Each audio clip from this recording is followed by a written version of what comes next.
Hello.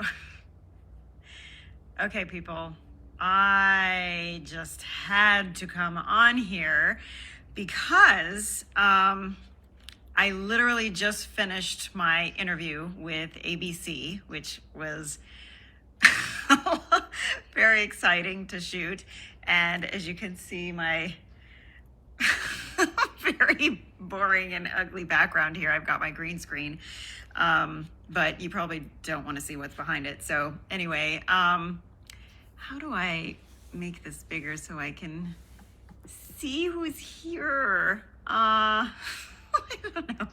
Okay, listen, part of what we talked about in this interview was this book that I'm reading. And yeah, so you probably look at this, the title of it, Play, and even right here it says, finally, a good excuse to goof off, a compelling case for the importance of play. So this is what drives me crazy. I'm reading this book and I'm fascinated and I am going crazy at the same time, because just that right there, we need an excuse to goof off, okay? Because this is the problem right now, is that fun is looked at as frivolous and unprofessional, or something that is meant for, we save it for the end, or that it's meant to be separate, from work. And this drives me insane. This book, I don't know when this was written, but the guy that wrote this, Stuart Brown, MD. So let me tell you a little bit about him. He was, back in 1966, there was what was called the Texas Tower Massacre, okay?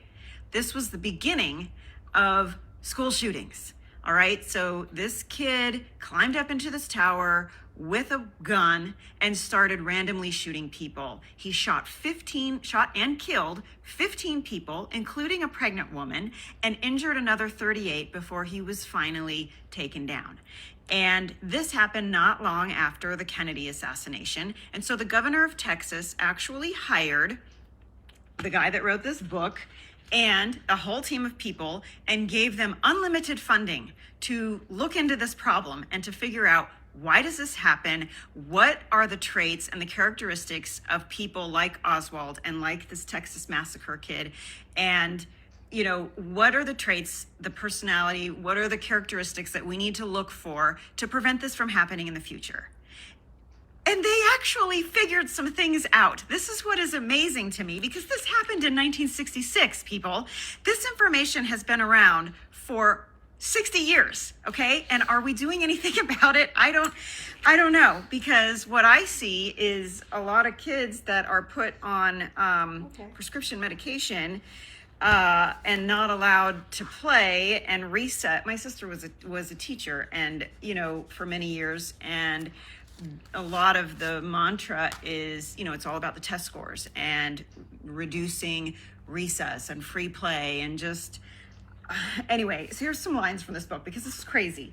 So it says, I don't think it's too much to say that play can save your life. Okay, this is from this doctor that was put on this case. So what's interesting about this is, when they studied these people, when they studied these convicted killers, when they studied their behaviors and their lives, what was interesting, what they found was that they all had something in common, and that was that they were deprived of play throughout their childhood.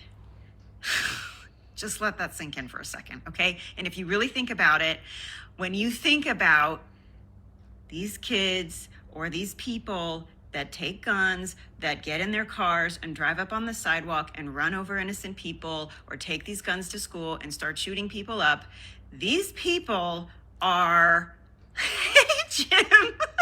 Yes, I do. I get on a freaking soapbox about this because this is insane to me, and especially that this information has been around for a long time, okay?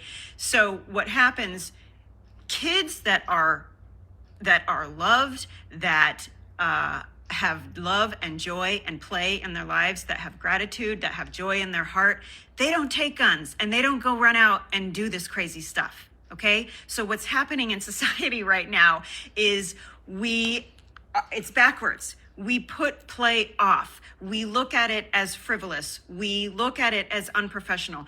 I can remember being talked to so many times throughout my career that I was never going to get ahead, that I was unprofessional, that people didn't take me seriously. and, and I've always been sort of a goofball. And now I am learning so much about this. Okay, the truth is, play seems to be one of our most advanced methods that nature has invented to allow a complex brain to create itself. Okay, there are things that happen in your brain when you play as a child and as an adult. We are not supposed to stop playing as an adult. There are so many things that happen that help us develop, that help us create social connection. These are all things that are necessary for life and for survival and for vitality. And so when I see the definition of play, I can't remember where I saw it. It was like action without purpose. And it drives me freaking crazy, because when you say something doesn't serve purpose, it's the first thing to be eliminated, right? And that's what's happening. We're eliminating play, we're eliminating fun, we're eliminating joy from our lives. We're saving it for the end. We're reserving it as something to be earned. And look at what's happening around the world. We have so much negativity, we have so much anger, we have so much pain happening right now. And this is real. Okay, this is another thing. Many studies have demonstrated people who continue to play games, who continue to explore and learn throughout life, are not only much less prone to dementia and other neurological problems, but also less likely to get heart disease and other afflictions that seem like they have nothing to do with the brain. You guys, my father died from, well, what they thought it was dementia. All I know is he worked himself to death. When I think about my dad, he was 58 years old when he started spiraling down. I can remember him falling asleep at the dinner table, and he was so checked out. He was just working himself literally to death. And within 2 years, he was gone. And what they found was that his brain had actually atrophied in several places. And it's the same as a muscle. You use it or lose it. And there are parts of our brain that can only be exercised by play and fun and joy. And this is real. And it is so serious. And it just, we have to take fun seriously, you guys, because there is so much data. Okay, so here's this girl. There was a little girl that was depressed, friendless. She was not involved in her school at playtime. She was separated, and they got her involved in these play sessions and found that after 4 months, this video crew came in and documented this whole thing, and they were just in tears, because then she was suddenly, after being involved in this program called Positive Intervention Through Play, she began to actually interact with people and was joyful and running around the playground. And I mean, you can't, this is real information, this happens. This guy that went up and shot all these people in the Texas Tower massacre, it said, so they had put this full-scale research team together to figure out what was going on in his life. And it says, it became clear that the lifelong lack of play had itself been an important factor in his psychopathology.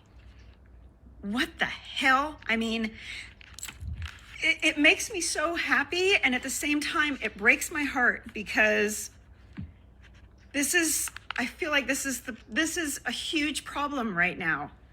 I get so upset. And then the same research team, there was another neuroscientist that linked ADHD with lack of play. And how many kids do we know right now that are on prescription medication? And how many people are on medication for antidepressants and anxiety and just I really believe that if we can embrace, if we can use fun as a professional tool, like we can use it in our lives um, to create connection, it's what gets us through the tough stuff, okay? Because there's never ending tough stuff. I always say there's no light at the end of the tunnel. I can't stand it when people say there's light at the end of the tunnel, because that means that they're just waiting, they're just in their problems and they're just waiting for some, okay, I like to say when there's no light at the end of that, there is no light at the end of the tunnel. You have to be the light in the tunnel.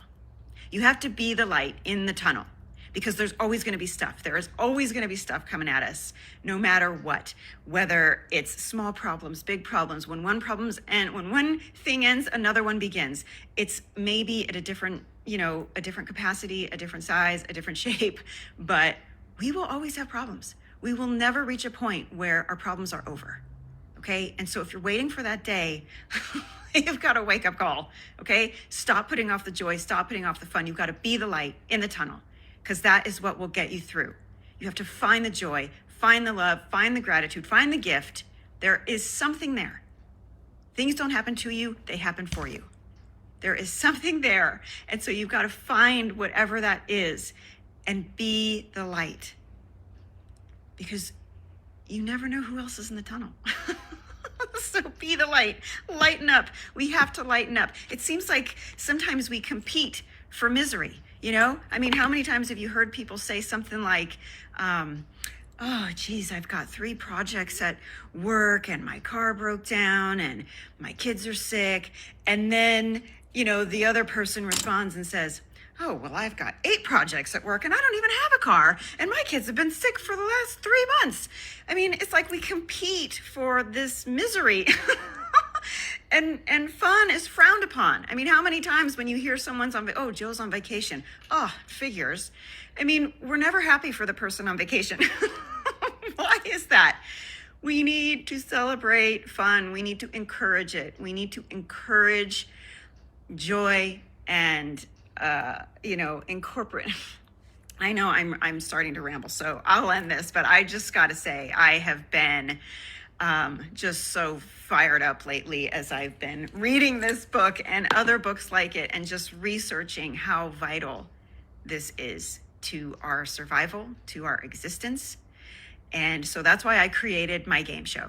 It's called Get in the Game Show, because it's all about life and how we get to play this game of life one time. And so you got to get off the sidelines and get in the game. Because here we are, we're never going to be through with our problems, and stuff is always going to keep coming at us. So we need to find a way and figure out a way to create joy, to create connection, to make the unfun things fun. And get in the game of life. So that's my game show. I just got off an interview with ABC, and that's we don't have an air date yet, but hopefully within the next couple weeks. I'm editing the show. We shot the show a couple weeks ago, and it's been a lot of fun, and I can't wait to share it with you. But I really just wanted to come on here and say that this is so important. It is so important. We've got to get serious about fun. So I hope that you will join this mission and embrace this cause and come play my game. It's such an easy, fun way. If you don't know how to figure it out, I will help you. You can come be a contestant on my show. You can come be in the live virtual audience. Everything is virtual. It's 100% virtual. And it's revolutionary. There's never been anything like it done before. We combine neuroscience and we combine what I like to call funology.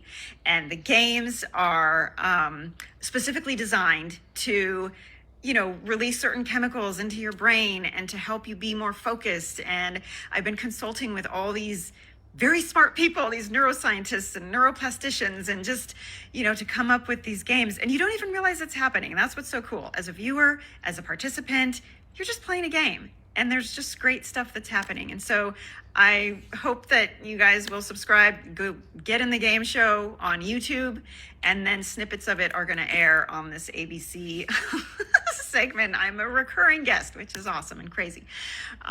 But they believe in the mission and they believe in the cause. And I'm so grateful to Kari Michelson for believing in me and inviting me on her show.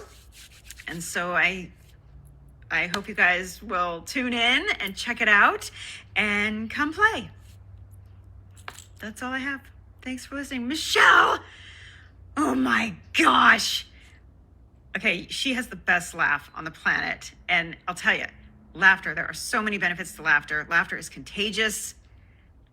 You've got to at least come be in my virtual studio audience because I want that laugh. I want that laugh on a recording. Okay.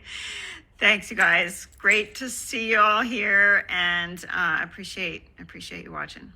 Oh my God, have I been talking for 15 minutes? Okay, I'm gonna go. I'm on my soapbox. Now I'm just being an idiot. But see, that's the whole point.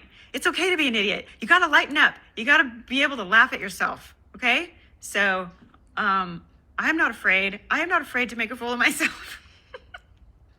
It's taken me a lot of years of practice of being a total fool. Okay.